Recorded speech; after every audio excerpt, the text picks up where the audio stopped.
Good morning. Good morning.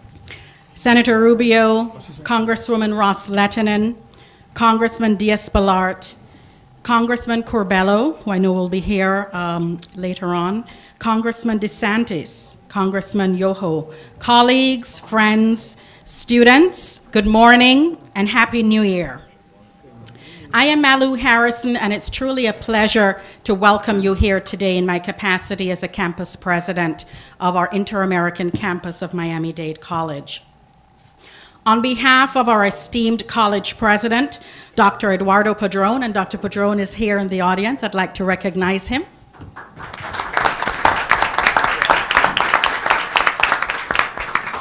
And on behalf of our more than 165,000 students college-wide at Miami-Dade College, I welcome you to this important Inter-American campus for this congressional committee hearing.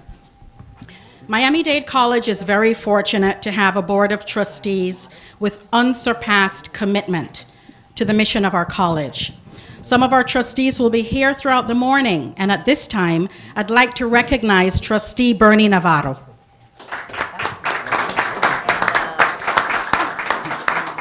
As many of you know, Miami-Dade College is also known as Democracy's College, not only because it's cross-section of America with its rich diversity, but also because the road to democracy also travels throughout Miami-Dade College.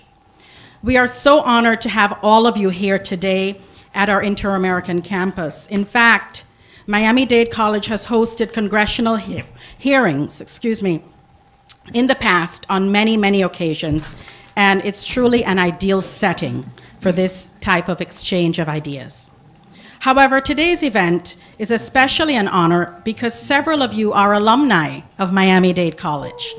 Thank you.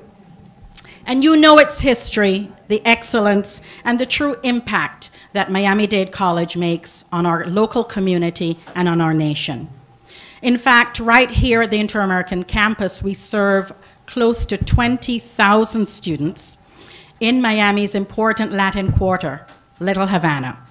And Miami-Dade College has admitted close to 2 million students since our inception in 1960. I hope you've noticed some of the facility enhancements of our campus here at the Inter-American campus, all in an effort to serve our students and our community, and many of whom are your constituents. We're so proud of our students who are on their way to earning associate degrees, baccalaureate degrees, and truly readying themselves to enter the workforce in very, very big ways. Signature programs at Inter-American campus include our Honors College Dual Language Program, and some of our ambassadors are here today. Wonderful to have you in the audience. Our Translation and Interpretation Program, our School of Education that trains teachers, and many in our public, private, and charter schools today who are teachers, assistant principals, and principals got their degrees and training right here at Miami-Dade College's School of Education. The door of opportunity is always open at Miami-Dade College, and we invite you to come back and tour our Inter-American campus if you have not already done so recently. Thank you for honoring us today with your presence, and welcome to the Inter-American campus of Miami-Dade College. Thank you.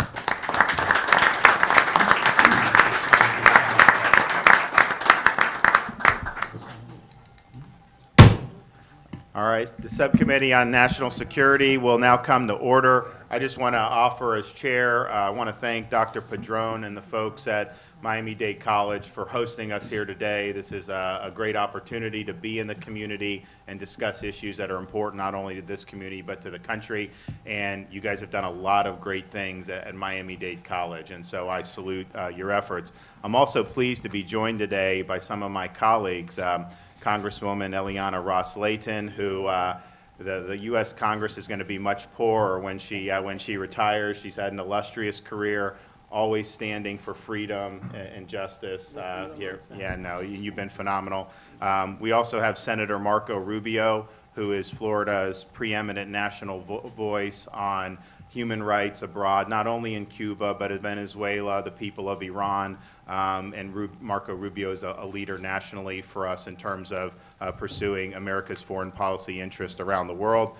Congressman Diaz-Balart, well-known freedom fighter here for people in Cuba, but also in places like the Middle East. He's the leader of an effort that I'm supporting of to designate the Muslim Brotherhood as a foreign terrorist organization, which needs to be done. And so he's got a very broad portfolio in this area.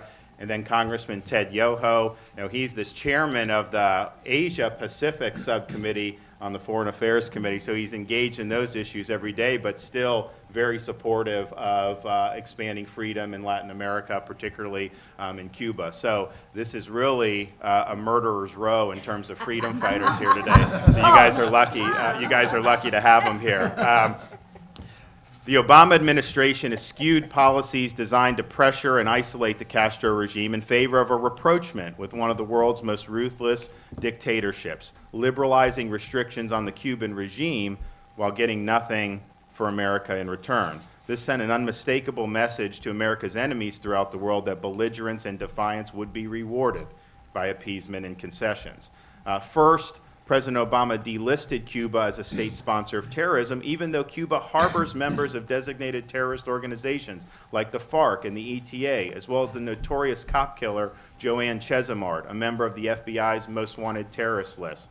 President Obama restored diplomatic relations with Cuba and reopened the American embassy in Havana without even a mention of Cuba's recalcitrant country status. And in return, our diplomats in Havana and their spouses have been subjected to repeated attacks while the Cuban government pleads ignorance. But it's ludicrous to think that the vast Cuban police state, which keeps U.S. diplomats under constant surveillance, does not know who is behind these attacks. The Obama administration also dismantled decades-old restrictions on trade and travel, pouring American dollars into the hands of the military, security, and intelligence services that oppress the Cuban people. The administration granted the Castro regime this gift without forcing it to pay a penny back towards the billions of dollars in property it stole from both Cuban exiles and U.S. citizens. President Obama even flew to Cuba for an official visit in March of 2016. Just hours before he touched down in Havana, the Cuban government arrested 50 protesters. Yet that didn't stop the president from meeting Raul Castro, taking in a baseball game with the Cuban dictator, while the nation's dissidents continued to rot in their jail cells. There was a clear roadmap to normalization in laws passed by bipartisan majorities in the Congress and signed by then-President Bill Clinton. And it's a stark contrast to the approach we saw under the Obama administration. The Cuban Democracy Act and the Helms-Burton Act specified meaningful conditions for normalization, such as holding free and fair elections, releasing all political prisoners, respecting basic human rights, and satisfactorily resolving property claims. And even President Obama seemed to understand this back in 2008 when he said, quote, "I will maintain the embargo. It provides us with the leverage to present the regime with a clear choice. If you take significant steps toward democracy, beginning with the freeing of all political prisoners, we will take steps to begin normalizing relations," unquote. Sadly, this turned out just to be another broken promise. And so despite these sweeping concessions to the Castro regime, political repression and human rights abuses remain widespread in Cuba.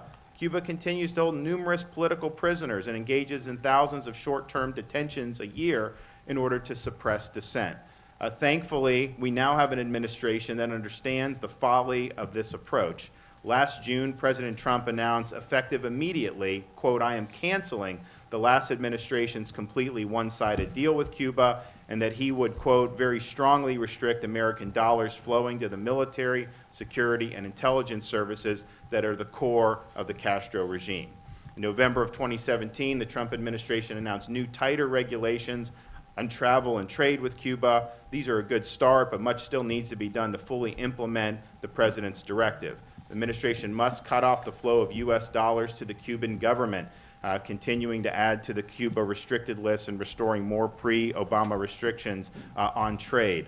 The Trump administration also needs leaders who will faithfully implement the president's policies in key positions, like the Assistant Secretary of State for Western Hemisphere Affairs. President Trump made clear that the U.S. will now once again stand against the brutal repression of the Castro dictatorship and on the side of the Cuban people. But much more needs to be done to undo the damage done by the most recent policies. We need to ensure that the dream of libertad, freedom, for the Cuban people is not just an aspiration, but actually becomes a reality. And with that, I will recognize my fellow panelists for an opening statement if they have one. Ms. Ross-Layton, do you have an opening statement? Thank you so much, Chairman DeSantis. I wanted to thank you for coming to the premier academic institution in the state of Florida, the nation indeed, my alma mater, Miami-Dade College. Thank you to Eduardo Padron for all of his professional staff and wonderful students. A shout out to the honor students who shepherded us into this building.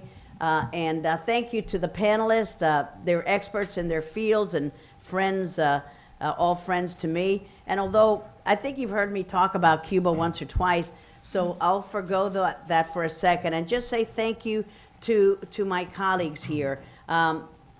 Marco Rubio, thank you for what you've done in the Senate, for our state of Florida, for the people of Cuba, for the people of Venezuela. It's just nothing short of remarkable, everything that Marco has done. Ron DeSantis is a name that you don't know as well as some of the other names here now, but you will soon come to know this rising star in Congress and a rising star in our state as well. Ron DeSantis has been with us every step of the way, in every vote, in every podium, every opportunity that he can speak for freedom, for Cuba, for Venezuela, for Nicaragua, you name it. The name of Ron DeSantis is right there. What can I say about Mario Diaz-Balart? If, and I know that this will happen, the Dreamers will get a permanent legislative fix, it will be thanks to a lot of people, but number one on that list will be the name of Mario Diaz-Balart. He is a professional. He's a man dedicated to public service, a straight shooter, an honest man of integrity. And sometimes these positions, they get a little tough for us in our public life and the way we legislate. And critics, there are many of them in our community and in the nation. But there's a person who's never lost sight of what he needs to do, and that is Mario Diaz-Balart. Y yo quisiera felicitar a mi colega Mario Diaz-Balart por la manera que él se ha manejado. Es una persona profesional, una persona que está ayudando a los soñadores, a los dreamers, 100%. Es una persona sinónimo con la reforma de migración. Que critican esta persona a la otra, mira, al fin del día, esto va a ser una realidad gracias a los esfuerzos de Mario Diaz-Balart. Así que gracias, Mario. Ted Yoho is my partner in crime. As you started that phrase, murderers row. Ted Yoho and I sit on the Foreign Affairs Committee. He's a subcommittee chairman. We've traveled together. He's with us all the time when it comes to freedom and human rights. It is such a pleasure for me to serve with Ted. And I know that Chucky's not here yet, but soon Corbella will be here. And you know what a wonderful legislator he is and a man of the people. So thank you. I have a 4-page speech on Cuba. You might have heard me say it once or twice, so I'll give it out to you if you would care to. Ron, thank you so much for coming to Miami-Dade College, amigo. Te quiero mucho. Thank you, guys. Senator Rubio, you'd like to make an opening statement? Well, I appreciate you giving me the opportunity to be a part of this. I'm not a member of the House, so I'm a visitor here, so I'll be very brief. Just to say about, first of all, I'm going to echo all the comments that were made by everyone before me. I want to thank you, Congressman DeSantis, for coming and doing this here today. There's really nothing I can add that's already not been said about Ileana Ross-Layton, and we're going to lose her in Congress, but not in the cause. And we were just talking about that a moment ago. I think she'll have more time, in fact, now to really be a leader on a lot of these issues. Mario, who I've worked with for a very long time, and I just echo everything that Ileana said about him. And of course, Ted Yoho, thank you for being here today and traveling to be a part of this. All of these people, including myself, need to be in D.C. later today, so I appreciate them coming down and being a part of this. And of course, Miami-Dade, which is a true treasure to our community. I call it the gateway to the American dream in South Florida, and we're grateful you would host us here today. My brief comments are that U.S. policy towards Cuba should do two things. It should further our national interest, and it should further our values, and the Obama opening to Cuba did neither.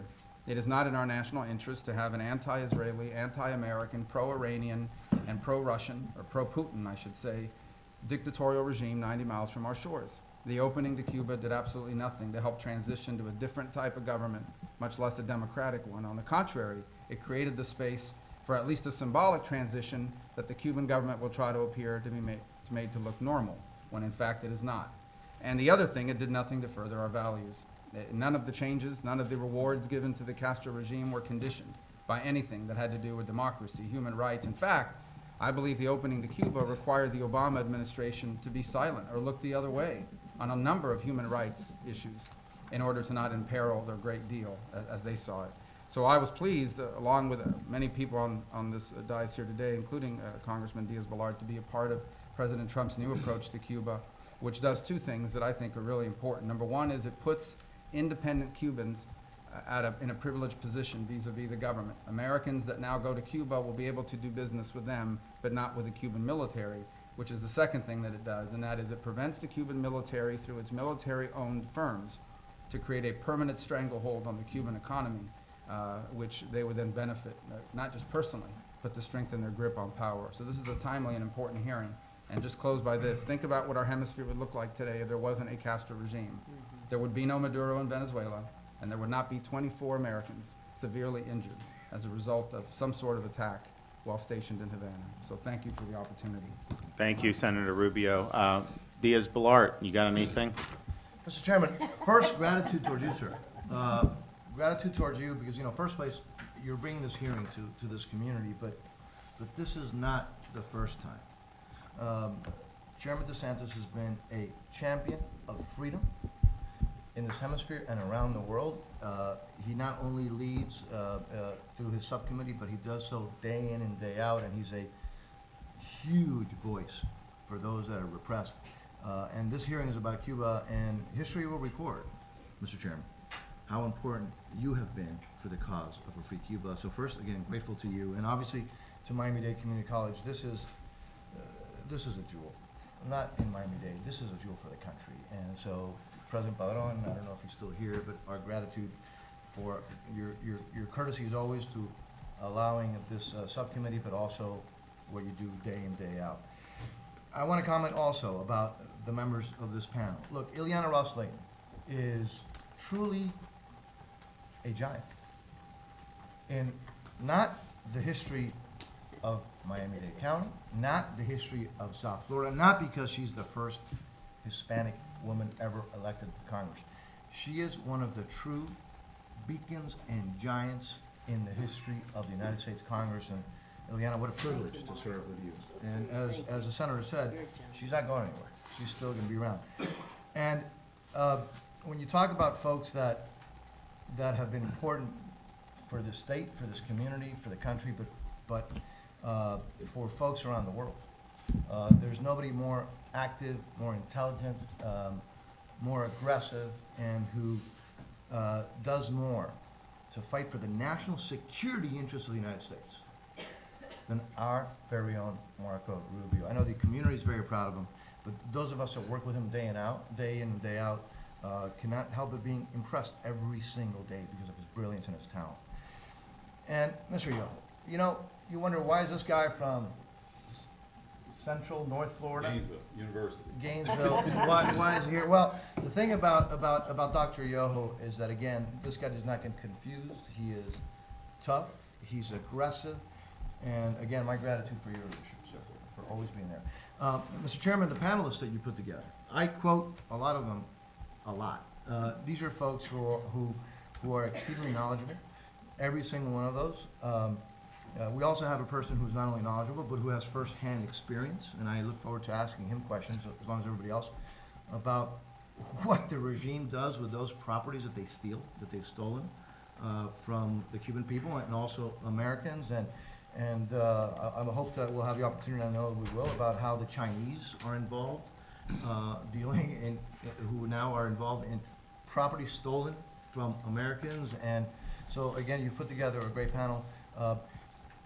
Echoing on the policy, what the senator has said. Look, President Obama was pretty consistent in a policy, I think a misguided policy, of thinking that enemies of freedom and enemies of the United States would become much nicer and much better if you gave unilateral concessions. And whether it's the reset with Russia, asking for nothing, and that was disastrous. Whether it was the so-called red line, very mushy red line with Syria, whether it was the deal with Iran, giving everything up front, including billions of dollars in cash to the most aggressive terrorist state in the world, or giving, again, unilateral concessions to the Castro regime.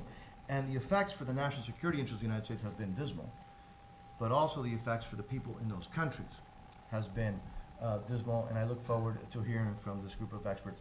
Mr. Chairman, my gratitude for coming here today. Absolutely. And I'd like to recommend my friend Ted Yoho. I guess like the consensus on the panel is you're visiting from the second best university to the first best. So I don't know whether you want to agree with that, but that's Ted Yoho. Yeah, I appreciate it. And again, I ditto everything everybody else has said here, all the accolades and that. And Ileana, I want to say you're going to be there because your picture, this color green here in your outfit, I'll always look at as guidance, and I do appreciate your leadership. Thank you. President Eduardo Patron, thank you for allowing us to be here and host this. The words that were spoken here, you know, what I want to say is you guys have a delegation in Florida, in the Senate, in the House, that works hand in hand when it comes to these policies. The one-sided deals with the Cuban government of the previous administration, with other long policy changes that the previous administration, are policy failures, not just of the Obama administration, but they're also a failure of long-standing U.S. policies. If you look back, there was a period of time where the Obama administration negotiated with terrorists on the release of people out of Gitmo. When you do that, it weakens America's stance, not just in the Western Hemisphere, but in the rest of the world. And as we go forward, our policies, we can't look at just today. The policies have got to be set for 50 to 100 years later so that this country stays on track. And our policies should always be designed for a win-win policy, where they, as Marco brought up, to further American policies in a national security and trade interest and economics, and it should be a win for the other side, and in this case, the Cuban people. With what the failed policies did, it would be similar to giving more teeth to a shark. He doesn't get nicer, they get hungrier, and they eat more. And so it's something we need to look forward further, that our policies will live beyond us, because we're here but for a short period of time. And with that, Mr. Chairman, thank you. Thank you, Ted. Appreciate that. It's an honor for me now to recognize and introduce our witnesses. And after what we go through, we'll give you guys time to make an opening statement. So joining us today, the Honorable Otto Reich, former U.S. Ambassador to Venezuela and former Assistant Secretary of State for Western Hemisphere Affairs, Ms. Ana Quintana, Policy Analyst at the Heritage Foundation, Dr. Javier Garcia Bengochea, Neurosurgeon and Certified Claimant, and Dr. Jamie Sushlicki, Director of the Cuban Studies Institute. In order to allow time for discussion, please limit your testimony to roughly 5 minutes. As a reminder, the clock in front of you shows your remaining time. Light will turn yellow when you have 30 seconds left, and red when your time is up. And with that, the chair will recognize Ambassador Reich for 5 minutes. Thank you, Mr. Chairman. I have prepared a statement that I've submitted for the record, and I summarize it. I want to thank you for this opportunity. Thank the members of the House and Senate that are here today, and your staff for their excellent assistance. The committee deserves praise for calling a hearing into President Obama's rapprochement with Cuba's military government by its proper name, quote, a foreign policy failure. I believe the policy failed because it consisted of a series of unreciprocated unilateral concessions to the Castro regime that had negative consequences for U.S. national security, foreign policy interests, and traditional values, and which brought increased repression to the Cuban people while filling the coffers of the Cuban military, the Communist Party, and the Castro family.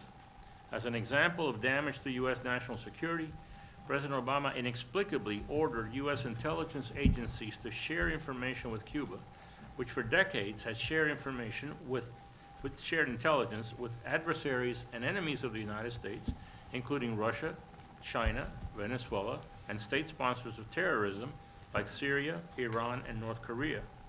To safeguard his self-described Cuba policy success, President Obama overlooked the biggest violation of the United Nations arms embargo against North Korea when a North Korean ship was discovered trying to traverse the Panama Canal while smuggling aircraft, missile components, and other armaments from Cuba, hidden under 10,000 tons of sacks of Cuban sugar. Inexcusably throwing an economic lifeline to Cuba's decaying Marxist economy, Obama increased remittances, travel of Americans, and other preferences normally reserved for friendly countries, giving the Castros much-needed financial relief at a time of decreasing Venezuelan assistance to Castro due to the predictable collapse of Venezuela's socialist economy. The increased revenues resulting from Obama's opening were not shared with the Cuban population, but instead used to fortify the repressive apparatus that keeps the people in bondage. The principal beneficiary was the Cuban military commercial complex called Gaesa, controlled by Raul Castro's son-in-law, an army general. So what did the U.S. receive from this, quote, historic, unquote, rapprochement in concrete terms? We got the return of 2 prisoners, U.S. citizen Alan Gross, who had been falsely accused of espionage and who should never have been in jail in Cuba for 5 years, and of a Cuban who had allegedly spied for the U.S. The Cuban citizen has not been seen or heard of since his arrival in the U.S. 3 years ago, something quite odd for a liberated U.S. agent. Some 53 Cuban prisoners were also released by Castro, but some were later rearrested, as have many thousands more Cubans since then. Oh, and we also got the backdrop for the Obama family's Easter vacation in Havana in 2016, but not much more. What should we ask in exchange for normalization, which Obama did not? If Cuba wants normal relations with the United States and the economic benefits that derive therefrom, minimum demands should include Cuba cutting off ties with state sponsors of terrorism and with enemies of the U.S., such as the ones that I mentioned. Cuba must stop commanding and controlling repression in Venezuela against the unarmed population of that country. It must do away with Soviet-style food rationing, central planning, and production controls, and instead allow the Cuban people private property and the freedom to achieve the remarkable economic prosperity that free Cubans have achieved in the United States.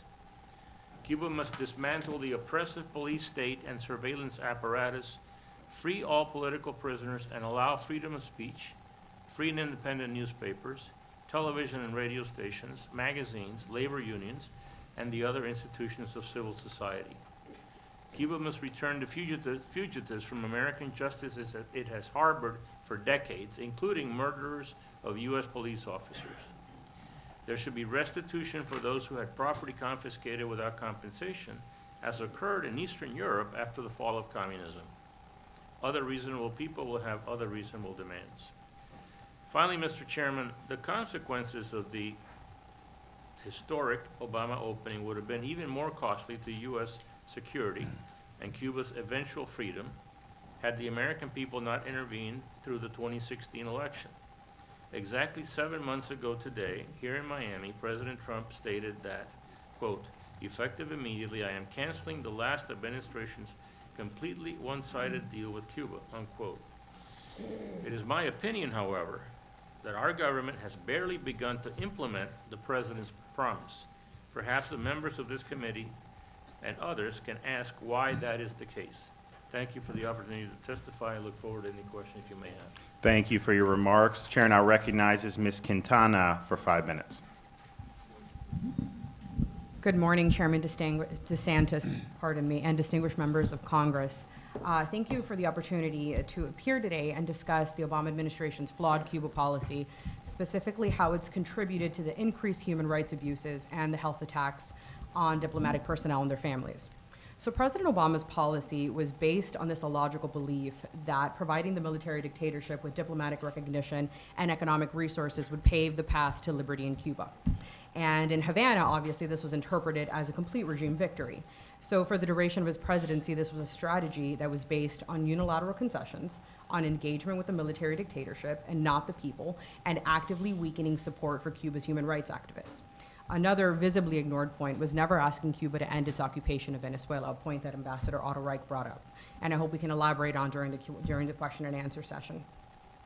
So aside from more Americans sipping mojitos on resorts housed on stolen property and more money going into General so-and-so's bank account, this policy has clearly been a demonstrated failure, right, on various fronts.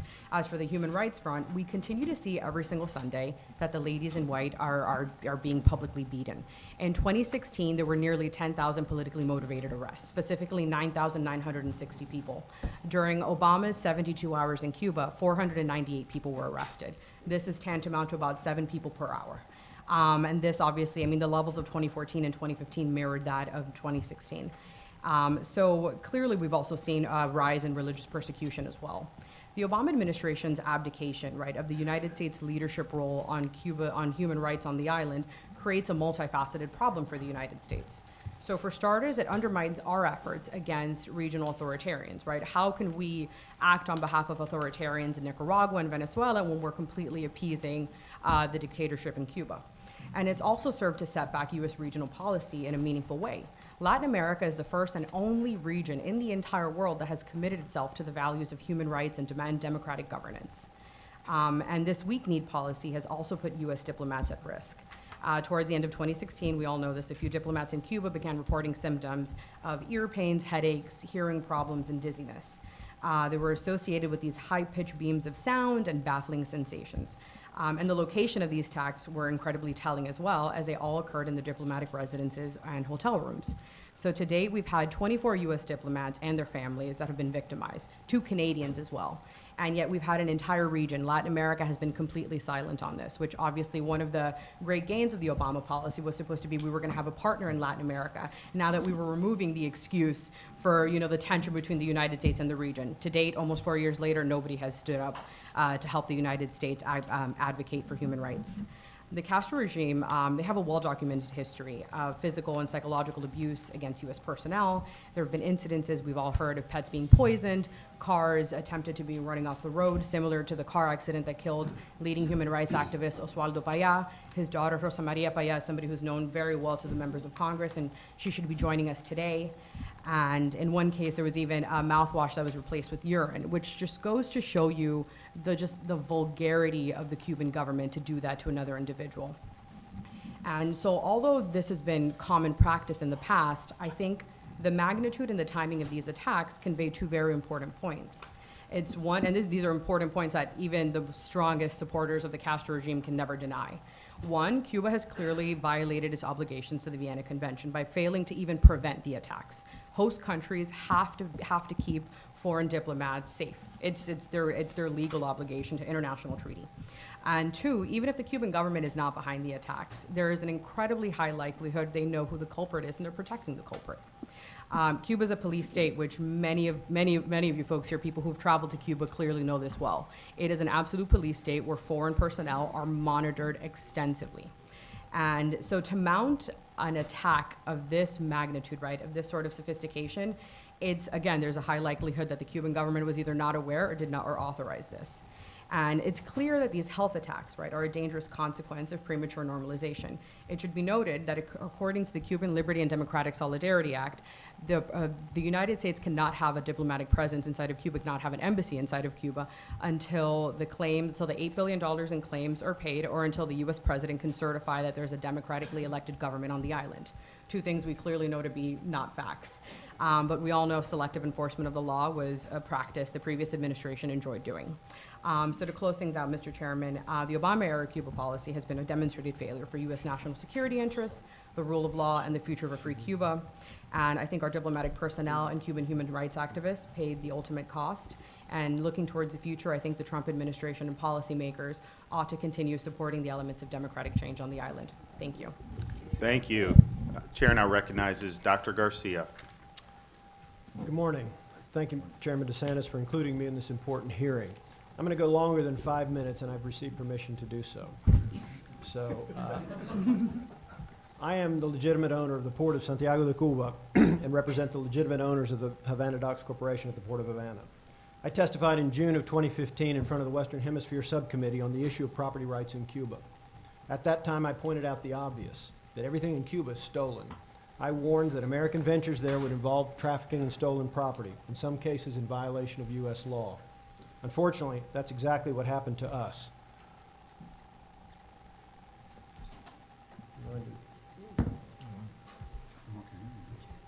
On the monitor, you see the Port of Santiago in 1911 before we purchased the property and received a concession in perpetuity to the waterfront. The port was a muddy riverbank. Here's an aerial shot just 30 years later demonstrating the dramatic modernization and development of the property into a first world enterprise.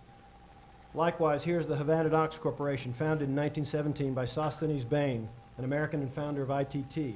This iconic structure with 6 acres under roof across from the Plaza of San Francisco is the gateway to old Havana. Unfortunately, our businesses were confiscated, stolen by the Castro military dictatorship. Here you can see, country or death, we will win. Unfortunately, the scene at Havana Docks, however, was more poignant. Here is the late Mr. William Bain, the owner of Havana Docks, as Castro's thugs are stealing his property at gunpoint after demanding Coca-Colas. Today, sadly, most Americans see our property from the American cruise ships that frequent Havana and Santiago as a consequence of Obama's Cuba policy. Here's a picture of my property from the deck of Carnival's Adonia. Likewise, at the San Francisco terminal of Havana Docks. Here's the Adonia docked at my port. To see a cruise ship at Havana Docks, however, just visit Carnival's website, where they use it to sell tickets. It's our unwavering assertion that the U.S. cruise lines are knowingly trafficking in our confiscated properties. They do not have our consent and are in clear violation of U.S. law. Here are the facts and the proof. The prevailing law regarding Cuba sanctions is the Helms-Burton Act. Its objective is to protect American property in Cuba and prohibit trafficking. Trafficking includes any commercial arrangement using or otherwise benefiting from confiscated property, which would apply to the cruise lines. The exception at the bottom you can see is if the use of the confiscated property is necessary to the conduct of the travel. Here's a video of a Doing Business in Cuba conference at Wharton Business School. During a session on cruising Cuba, CNBC's Michelle Caruso Cabrera asked Norwegian Cruise Line CEO Frank Del Rio, a Cuban American, specifically about the necessity of a port. Let's watch the video. So you don't need hotel rooms because everybody's on board. You know, I assume you need a good port? We need water. Ports are nice, but they're not a necessary condition. I mean, we go to wonderful places around the world that we all have heard of, places like Santorini and Mykonos in the Greek Isles. We go to Portofino in the Italian Riviera. We go to Sorrento, Amalfi, Cannes. None of those places have ports. You anchor and you tender folks in. But look. So if there's any doubt, Mr. Del Rio is an expert, please contact Norwegian. They paid him more than $32 million in the year that he made that statement. He's not an expert, he's the expert. We took our concerns to the State Department on 3 occasions. The law requires that the visas of all traffickers and their family members be revoked to enter the United States. The state refused to comply with the law, even after seeing that video. They were arrogant, dismissive, and deceitful. So what's the financial impact for the cruise lines to be using our properties? The U.S.-Cuba Trade Council, which is a shill for companies eager to do business with the dictatorship, estimates that in 2017, 2018, and 2019, the cruise lines will gross more than $760 million in passenger receipts. Those passengers will spend more than $80 million at venues controlled by operated by the Cuban military, who will receive more than $21 million in port fees, which is money that should be paid to us.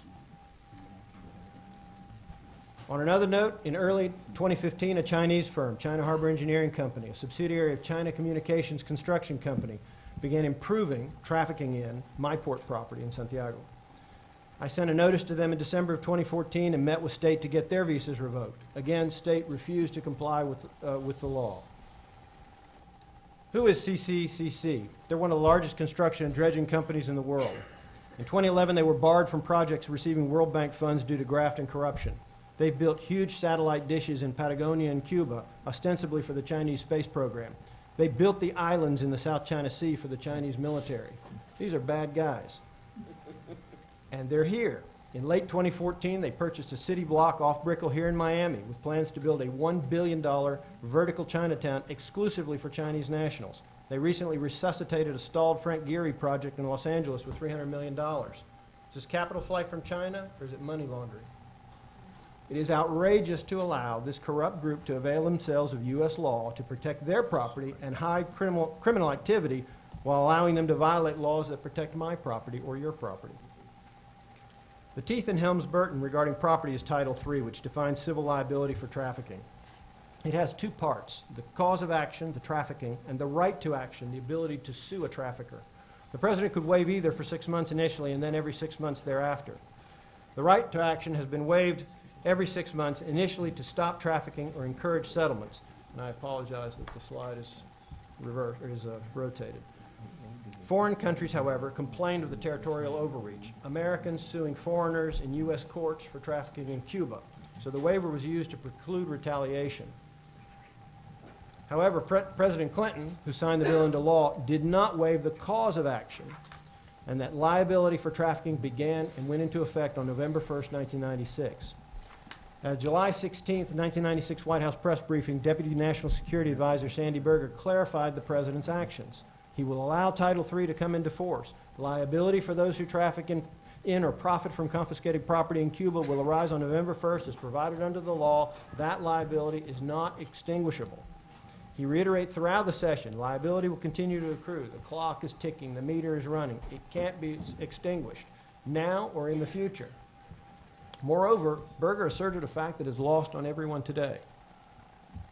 The President has the authority to, quote, make a judgment about whether that suspension continues in whole or in part, and that he could, quote, continue that suspension with respect to certain countries or certain companies. That is, he could not apply the waiver against U.S. companies or revoke it at any time. Let's get real about the waiver. How is trafficking by an American company in the stolen property of another American necessary to the national interests of the United States? Territorial overreach does not apply to Americans. How does trafficking in stolen property expedite a transition to democracy? 22 years of waivers have proven this is patently false. Mr. Chairman, the fundamental issue in Cuba is a property rights problem. The human rights abuses and violations for which the dictatorship is infamous are simply the measures necessary to defend the unjustifiable, including the theft of property. Trafficking validates this. It is imperative to ask how capitalism will work, much less be transformative, where there is no clear title to property or property rights. How can there be credit or the legal transfer of goods and services? In Cuba, there's no contract sanctity, no independent judiciary or transparent enforcement or regulatory agencies. Americans can't hire Cubans independently. Companies aren't going to Cuba to promote change. They go to make money. Their ventures are only viable while the dictatorship remains. A democratic government will restore clear title and return property to the lawful owners, who will prosecute traffickers. Companies like Carnival aren't going to want change. The dictatorship underwrites their operations and protects them from competition. The dictatorship is their partner. Investment seeks certainty. The notion that economic liberalization will build a middle class that will coerce political reform is ludicrous and unsupported by the facts. Have we forgotten Tiananmen Square already? The business community abandoned those protesters and thousands were slaughtered. The business community would not bite the hand feeding them. The supreme irony here is that protecting our claims may be more important to the burgeoning Cuban entrepreneurs. They're under constant risk of capricious and arbitrary confiscation. Recall what started the Arab Spring, the confiscation of the fruit vendor's cart. His only recourse was self-immolation. This is true in Cuba, too. Our claims are the critical precedent to protect their property as well. Until December 17, 2014, U.S. policy did so. If our policy is to empower Cubans, prove it with actions, not words, about protecting property. The currency and power of American engagement is not our money, mercantilist behavior, or opportunism. It is the rule of law. I will end with how President Trump began the announcement of his Cuba policy on June 16, 2017 in Miami. We will enforce existing law. Well, President Trump, just do it. Titles 3 and 4 are the will of Congress and the will of the people. No decent American, regardless of their feelings toward Cuba, would condone Americans trafficking in the stolen property of other Americans. If the cruise lines aren't trafficking, they have absolutely nothing to fear. President Trump, you too can use your pen and phone, not to subvert the law as Mr. Obama did, but to uphold it. Indeed, the time has come to enforce existing law, Title IV, forego the waiver of Title III for American entities, and end a policy of politically sanctioned and protected organized crime. I apologize for exceeding my time. Thank you very much. Thank you. Chair now recognizes Dr. Jaime Suslicki for 5 minutes. Thank you, and thank you for pronouncing my name correctly. Well, thank you, Chairman DeSantis and members of the committee, for this opportunity to talk about a subject that's been close to my heart for over half a century. I've divided my presentation and my paper into 4 parts. I think there are copies if you would like some. It's lengthy, and I'm going to try to keep it to the 5 minutes. It's divided into 4 parts: the domestic scene, the foreign dimension of Cuba's foreign policy, what would happen after Raúl, and what are the post-Castro challenges that Cuba faces.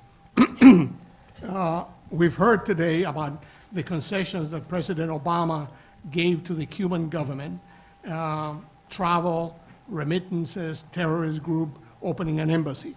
There are several other things that are not mentioned today and maybe went under the radar, but it is important to mention that the Havana Club, which is the joint venture of the Cuban government and Pernod Ricard, the French liquor company, received a treasury license to export Havana Club rum to the United States.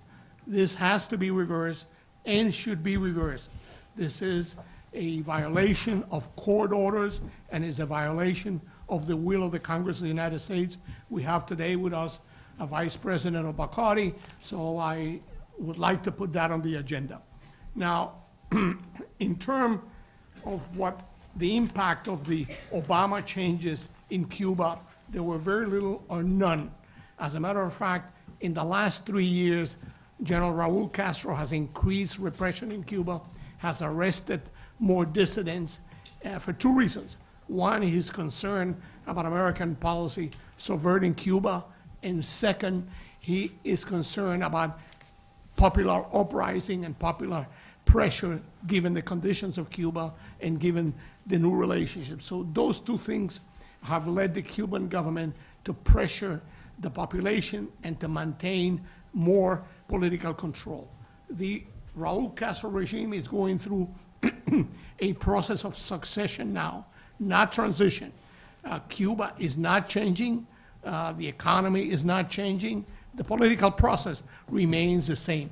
Raúl Castro is now moving away from the presidency and continue to be controlling Cuba through the Politburo of the Communist Party, which is the body that runs Cuba. 15 members, out of which 9 are military, of which Raúl is the head. So the transfer of the presidency to Díaz-Canel, a party hack that doesn't have popular support, military support, or party support, is just a facade to transfer power to the elite that has governed in Cuba for the past 50 years. One of the phenomenon here is the rise of Raúl Castro's son, Alejandro Castro Espín, who is now a colonel and member of the intelligence and the military, the coordinator of both of these bodies. This indicates to me, and the delay in transferring the power to Díaz-Canel indicates to me that in the Politburo and the party meeting that will take place in April, Alejandro Castro will emerge in a higher position, maybe a general, maybe a member of the Politburo, but this succession from Raúl to his son and to his son-in-law, who, excuse me, Ron Gaesa, is a clear succession of power, and nothing is changing in Cuba.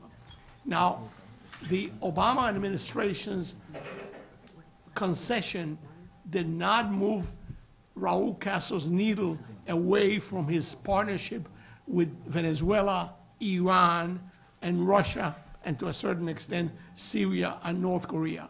Raúl is committed to anti-Americanism. He is not a Deng Xiaoping or a Gorbachev that wants to reform Cuba, that wants to be friendly with the United States. He is, and has been for the past 50 years, an enemy of the United States. He negotiated the introduction of nuclear missiles in Cuba in 1961 with Khrushchev. He is maintaining that kind of a policy.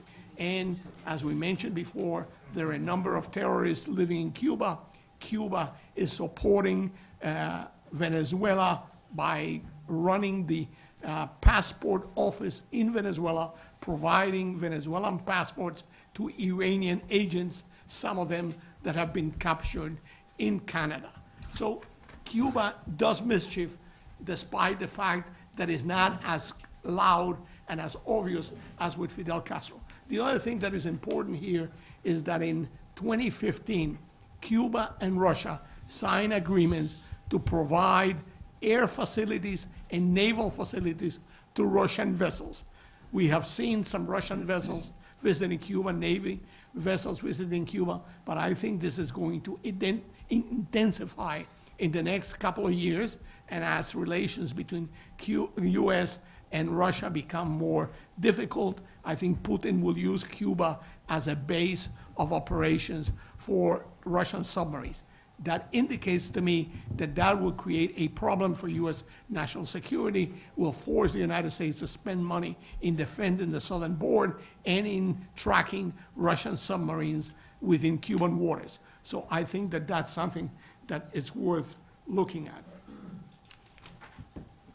Now, after Raul, I think Cuba will not fall apart.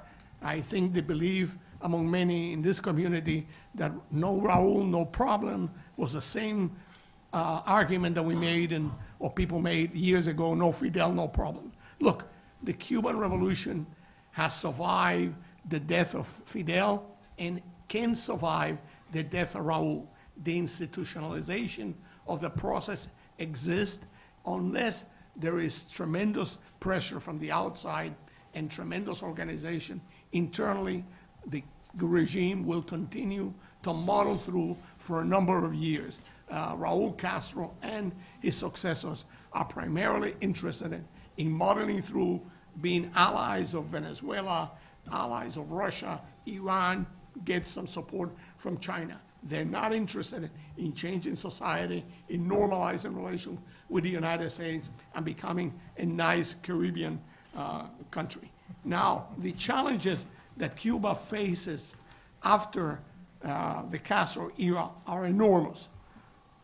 Taming the military, taking the military from government, which now they control 60% of the economy, and putting back in the barrack. Decreasing racial tensions, which have been increasing in Cuba over the past years. The black population does not receive any support from the outside.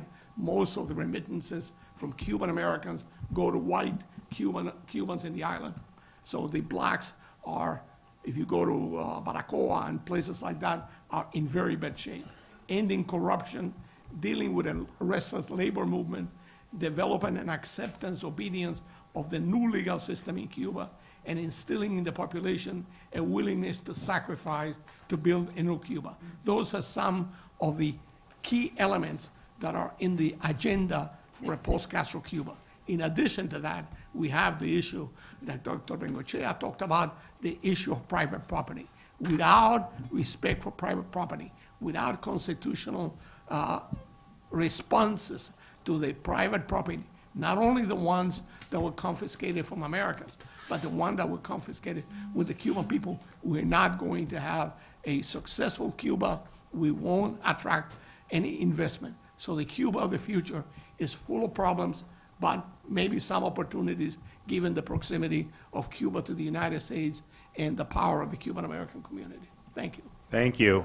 We have my friend Ileana Ross-Layden is going to brave the Miami traffic to get to the airport, so we want to give her the first chance to ask questions. Thank you so much, Mr. Chairman. I have an earlier flight than my colleagues, and I have to check a bag, which is always a thrill at MIA.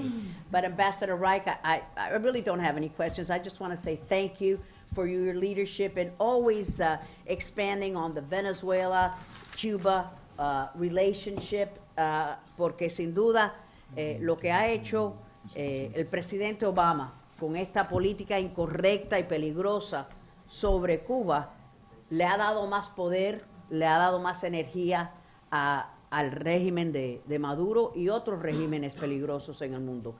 Thank you for always making that link.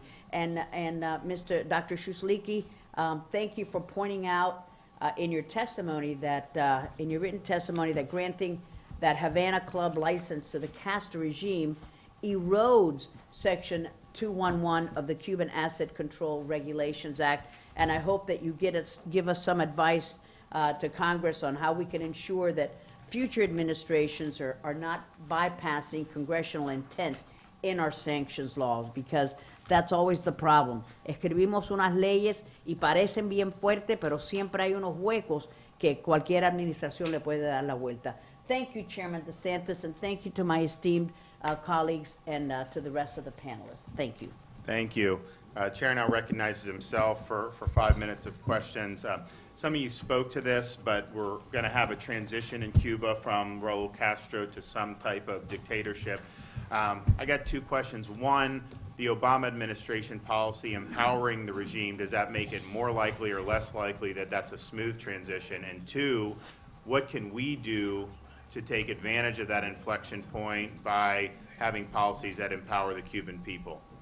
Dr. Suchlik, Okay, you want to start? let me answer the last question. The first thing the United States can do is not recognize the succession, not provide diplomatic recognition, not provide popular or public or diplomatic recognition. This is an illegal transfer of power. There's been no elections in Cuba, no free election. So it's a succession from Raul to one political hack in the Communist Party. This doesn't mean that anything is changing. It means that everything is continuing the same. So putting that kind of a pressure, I think, is important, and trying to join the international community in that kind of an effort to condemn the succession, to condemn this transfer of power would be, I think, a first step. Ambassador Reich? I agree. And in fact, what I mentioned is some of the things that the U.S. should demand from a Cuban government, whether the current one or a future one, in exchange for recognition, are those things that would make the possibility of democracy and prosperity return to the island, which is the opposite, unfortunately, of what the Obama administration did. The Obama administration reinforced the power of the regime. We mentioned, Dr. Suchlik, also the existence of an entity called GAESA, which is military run. It controls about 70% of all hotels, tourist industry, a lot of commercial, frankly, the cream of the crop of the Cuban economy. And it's run by Raul Castro's son-in-law. It is that entity that benefited above all others. I think that any U.S. government, from the Obama opening, any U.S. government should demand that organizations such as that be privatized, as in fact happened in the Eastern Bloc after the fall of the Soviet Union. This is not something that the United States has to invent. We should simply say, okay, this was a communist country for 60 years. It's been 59. So 59, whenever it ends, and it should follow the example of the Eastern European countries that had peaceful transitions, but to democracy, by and large. Not all of them, certainly not. Russia has not had a complete transition to democracy by any means, or to transparency. And that's why you have in Russia today so much corruption. And I think that that's what we had to try to avoid in Cuba. Great. Ms. Quintana, some people who may not necessarily like the Castro regime will say, well, you know, look, what Obama's trying to do, we might as well, if we just do more business, that'll end up helping the Cuban people, so why not just do it? Can you explain, if someone's doing business in Cuba, the extent to which that actually helps Cuban people versus the Cuban government?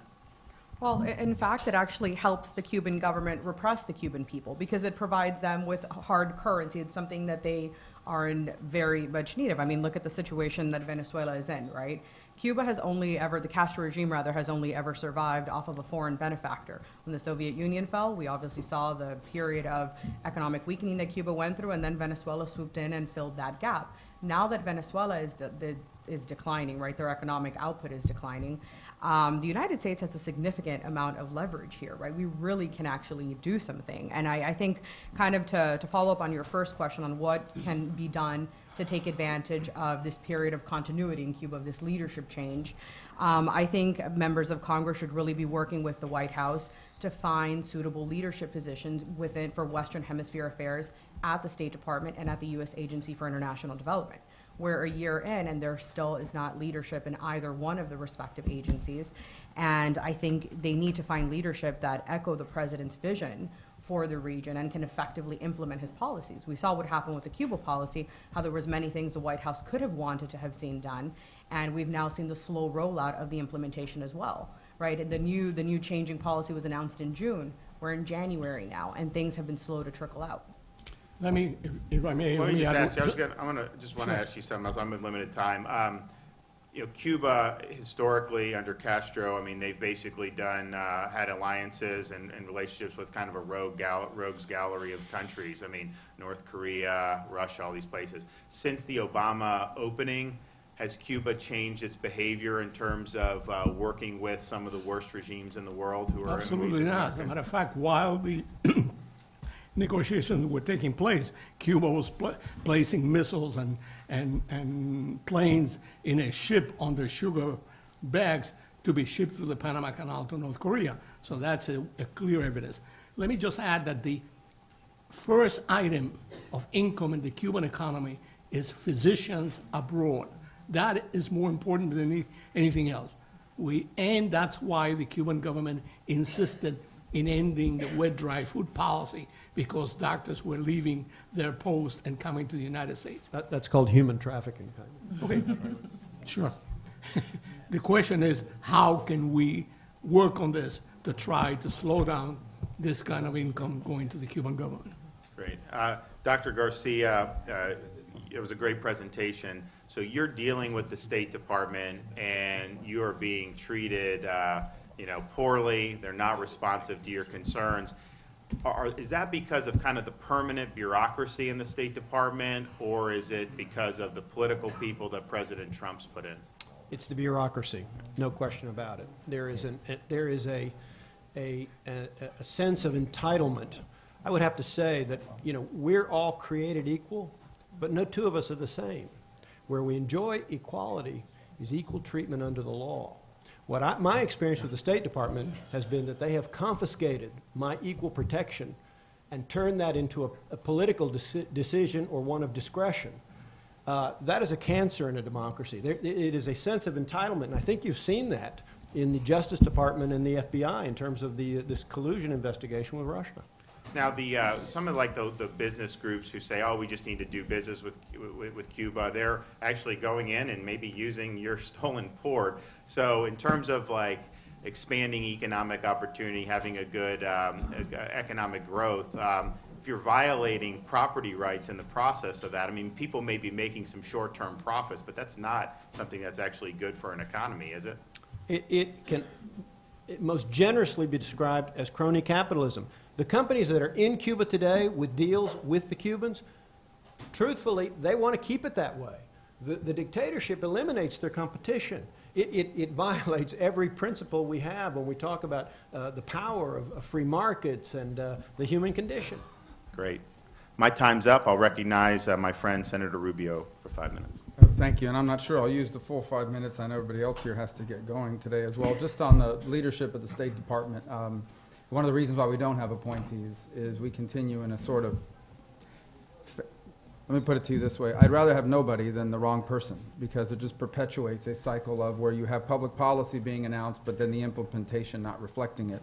And it adds to the second point, and that is these are not evil human beings, but they are diplomats by training, and their goal is to have relations with everyone irrespective. In essence, they don't want anything that would undermine the ability to have diplomatic relations almost at any price.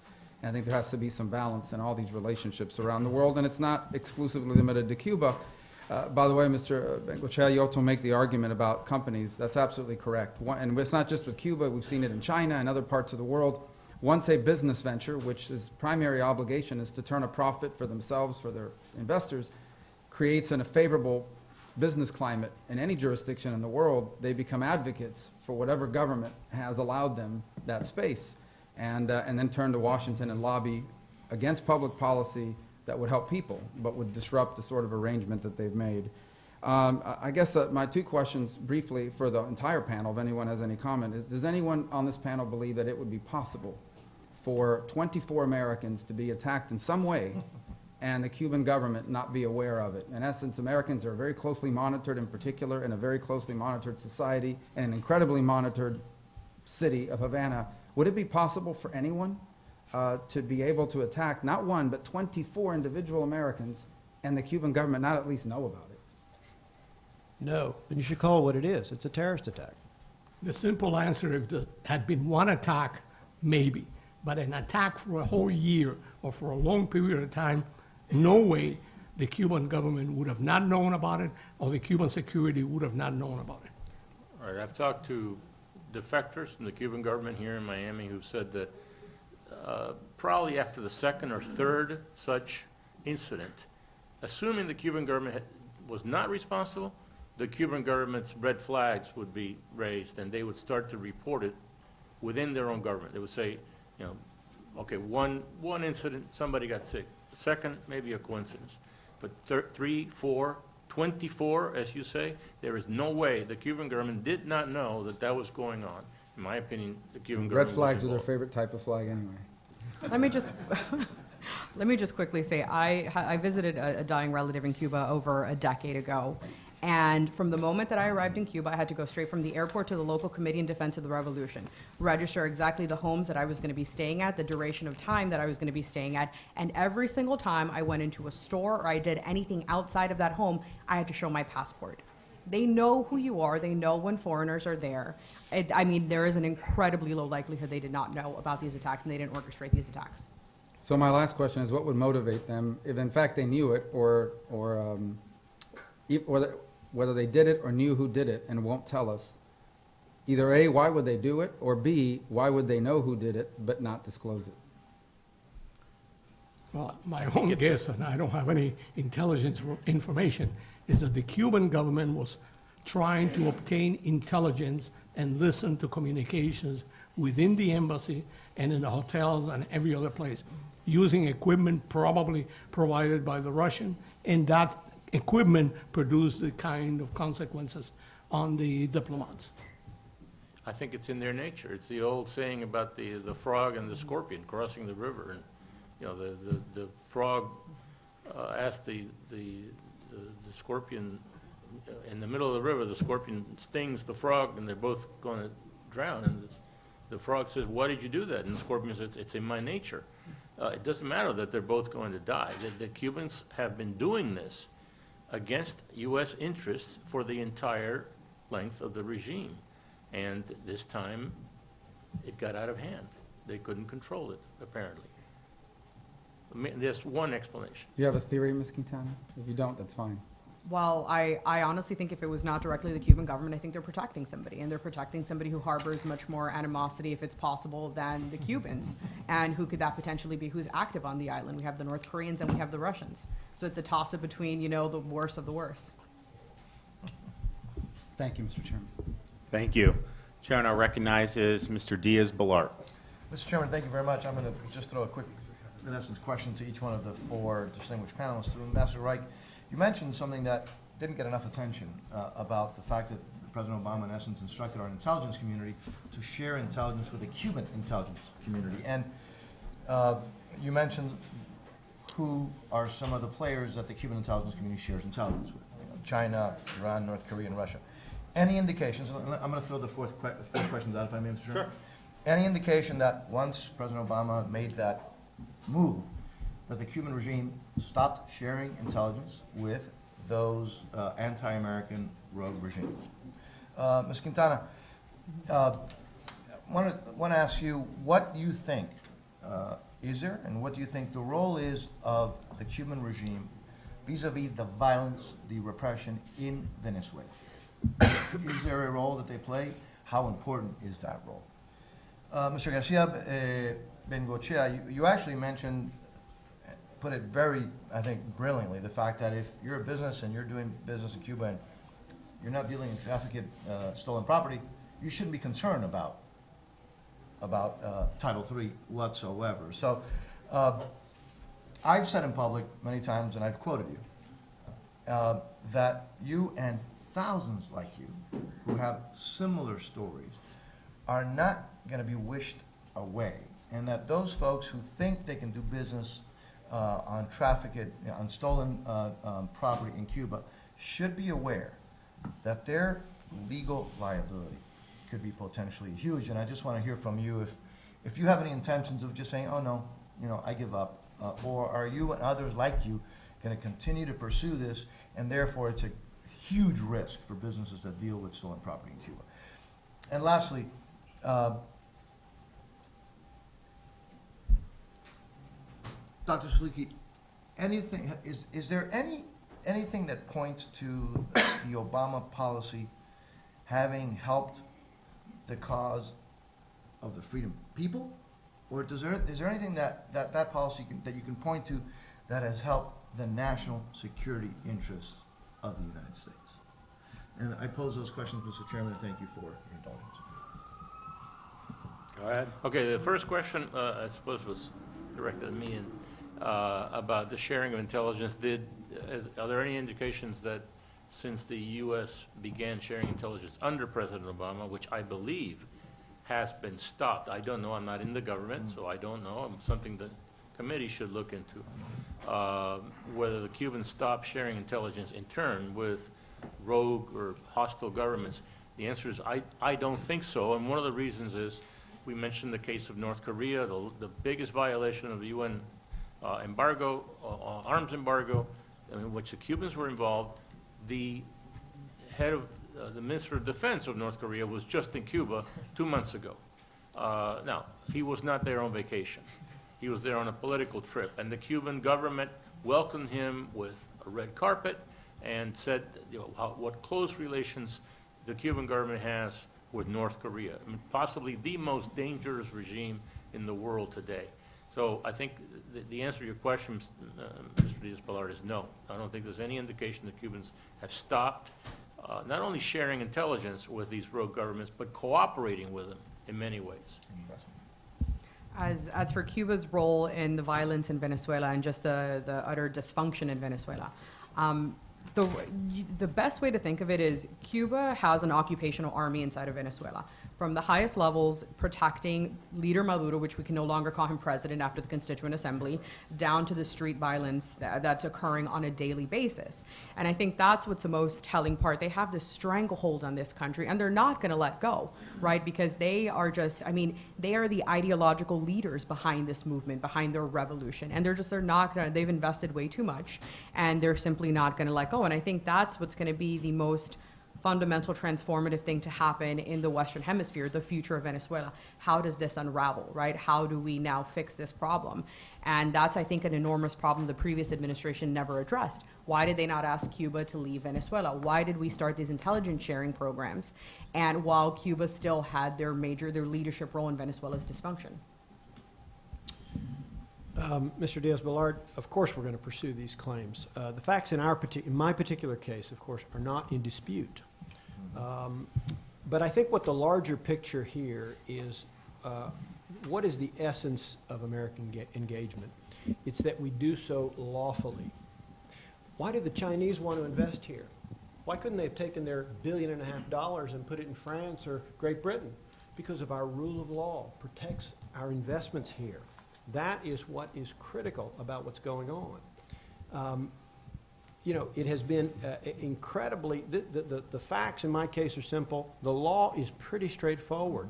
The fact that what, would you buy a car? Would you buy a home without a clear title? Would you buy a car from the parking attendant at Versailles? Or how many Rolexes do you have from Chinatown? None. Of course not. This is the blocking and tackling of having any kind of financial or diplomatic relationship with another country. That's why our diplomacy exists. Mario, the 8 years of the Obama administration allow Raul Castro to continue to share intelligence with other countries and support countries like North Korea and Maduro. Second, it emboldened Castro to take actions throughout the world since nobody was looking, since nobody cared. Led to greater repression internally, weakened U.S. influence, had very small economic impact on the Cuban people, large impact on the Cuban military, and Obama's policy neglected U.S. national security and national interest in Cuba. Yield back? Okay. Yes, sir. Ted Yoho, recognized for 5 minutes. Thank you, Mr. Chairman. I have to give you an apology. I sit on the Ag Committee. When I saw field hearing, I dressed casual. It's not to be disrespectful. You know, this is just fascinating. And you brought up the failed policies of this past administration. I see no gains out of this. I've got so many questions I want to ask you guys, but what you were just talking about, why would anybody even want to go into Cuba, especially an American company, Dr. Garcia, to go into Cuba knowing what they had done in the past? You know, they went in, took everything, and then for 60 years, I remember when Nikita Khrushchev was pounding the podium. I was 7 years old. He was pounding the podium with his shoe and threatening the nuclear strikes. And to see that fight of 60 years in the confiscation of U.S. property or Cuban Americans' property, to go back in there today when we got nothing out of this negotiation. I can't even call it a negotiation. It was a giveaway. And I just don't understand why anybody would want to do business in Cuba, especially an American company. When you look at their friends, I don't know if they can call them their friends, but their partners, Venezuela, Russia, China, Iran, and North Korea. And I don't believe any of these countries, along with Cuba, want to see America succeed. Do you? I mean, it's just ludicrous. And so let's open them up and let's start new businesses down there. Let me start more organized here. Prior to the normalizations, the money paid for labor went to Castro, then a percentage of that went to the laborers, correct? Correct. Did that get better under the normalization? No. Did it get any worse? Stay I don't think it's maybe? changed. The same. Stay the same. So there was no benefit to the Cuban people. They did not become empowered or wealthier because of this normalization. Right. Your first question can be answered in two ways. One, there is a belief in this country and in certain parts of the world that by engagement, by economic relations, you're going to benefit the people, you're going to get that government to change its policy. So that is an economic determinism that is very much a part of the American thinking. Economic will push the country to change politics. It hasn't happened in Cuba, but that is our belief. And the second question, or the second part of that answer is, look, American businesses go wherever they can make money. Sure. And that's what they do. Well, they do that. And let me, since you've all brought this up about changing policies, the Cubans changing policies, there's got to be an incentive for them to do that. And Ambassador Reich, you said that we need to stop the corruption. Ms. Quintana, you said we have leverage to get Cuba to change its policy. You just brought it up that we have to get them to change their policy, or they need to change their policy. But we have no leverage. We gave up our leverage. We gave them everything. It's kind of like that song of Jerry Reed, the country singer. Y'all don't know if y'all know it. They got the gold mine, we got the shaft. The American people got, or the Cuban people got the shaft. You can do certain things to bring on leverage. Put them back in the list of terrorist countries. That's where I want to go. Put them back on what? The list of terrorist countries. That's my next question. How about something more fundamental, if I can interrupt you for a Yeah. moment? Make American corporations pay the legitimate owners for the use of their property. And I think guarantee that's you it. that will stimulate change. And, you know, I know Financial. Chairman DeSantis does a great job, and as we do in our committees, when we hear these recommendations, these go into policies, and you can expect something like that to come up. On April 4th, 2015, President Obama rescinded Cuba's designation as a state sponsor of terror. I'm going to ask the panel, do you think they should be back on that? My answer is absolutely yes. Well, I think Cuba never met the standards in order to have been removed, right? It needs That's to. exactly right. The problem is the president could never have certified that Cuba doesn't have the capability to do so, to conduct any sort of terrorist actions in the future. So where was the legal justification for Cuba's removal? Well, Not only that, the alliance with North Korea, the alliance with Iran, the sending ships from weapons. That is clearly a violation of international law And then a China terrorist having support. control of the Panama Canal, I don't have a lot of confidence that things can pass through there being inspected properly. If you look at President Obama's speech announcing the opening on December 17 of 2014, he says he is ordering or directing the Secretary of State to conduct a review of whether Cuba belongs on the list of state sponsors of terrorism. That statement is preceded by President Obama saying basically Cuba doesn't belong on that list. Right. Now, I think the Secretary of State read that previous statement. And so the result of the review was preordained. Absolutely. That was not a serious review. Well, and that led to us putting out the bill, the State Sponsor of Terrorism and Review and Enhancement Act, H.R. 430, that requires when a president goes to remove a country from the state sponsor of terrorism, they can't do it unilaterally. They have to give Congress 6 months notification. It was 30 days, and I think we moved it up to 240 days, and actually 8 months, 240 days. So we extended that. Unless it's a national emergency, then the president can act as he needs to. But in a situation like this, and we saw it with North Korea, when George Bush Jr. Took North Korea off the state sponsor of terrorism. They should never have been off of that. That's correct. And we just got them back on that. So this Review Act is something that's come out of the poor policies of past administration. And as I said in the very beginning, our policies should be set for the future so that countries know where we stand. Our hand has been weakened by the Obama administration, by their weak-handedness, or weak-need, somebody brought up, policy that we got nothing. So the negotiations in the future with any country, whether it's the Western Hemisphere or anywhere in the world, our hand has been weakened dramatically as America. And that's why I think you're seeing some of the problems we're seeing in the Middle East and North Korea. And, you know, China's looking at us and seeing what we're going to do. And let's see, next sponsor. To change Cuba, I would think would be impossible when you have a power elite. Because as we've seen, that leads to corruption. Power corrupts, and absolute power absolutely corrupts.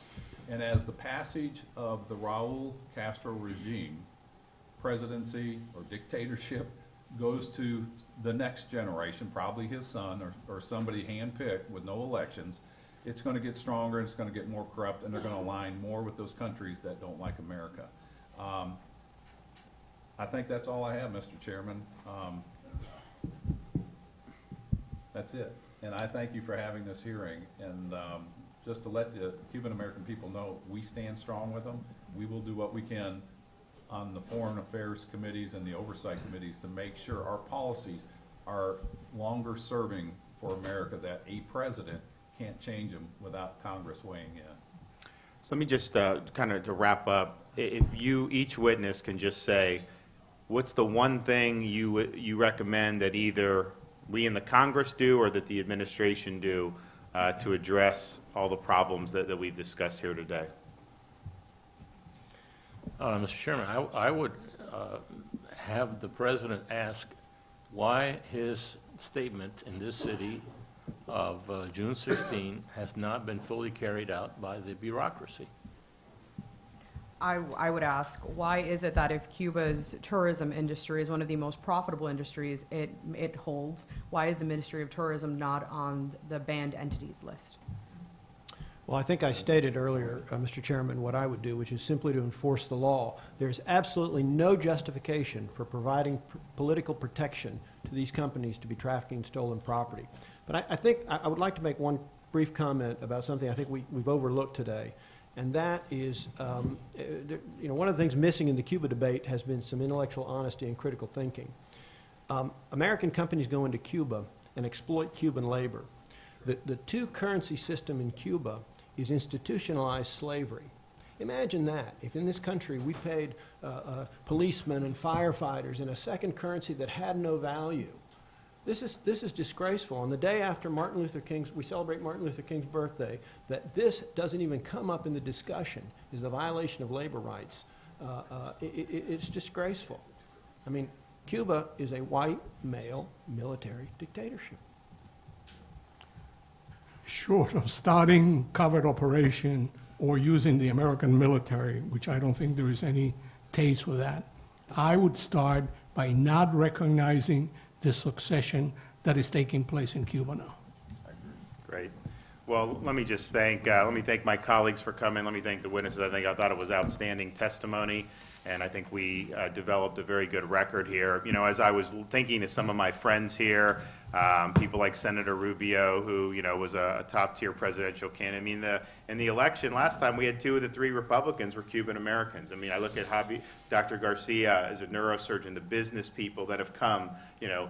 You take all that talent and had all that been in Cuba under this dictatorship, none of this stuff would have happened for them. It suffocates people's aspirations, it suffocates people's ingenuity, and I think as this transition happens, our policy has got to be standing with the Cuban people so that they can realize aspirations to be free.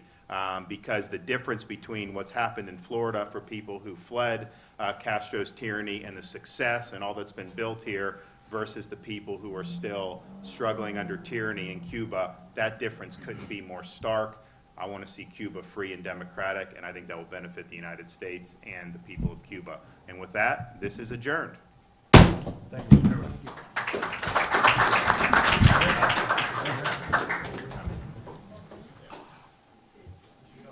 Thank you. Yeah, appreciate you coming. Yeah. Thank you, sir. Appreciate You it. did great. Thank you so much.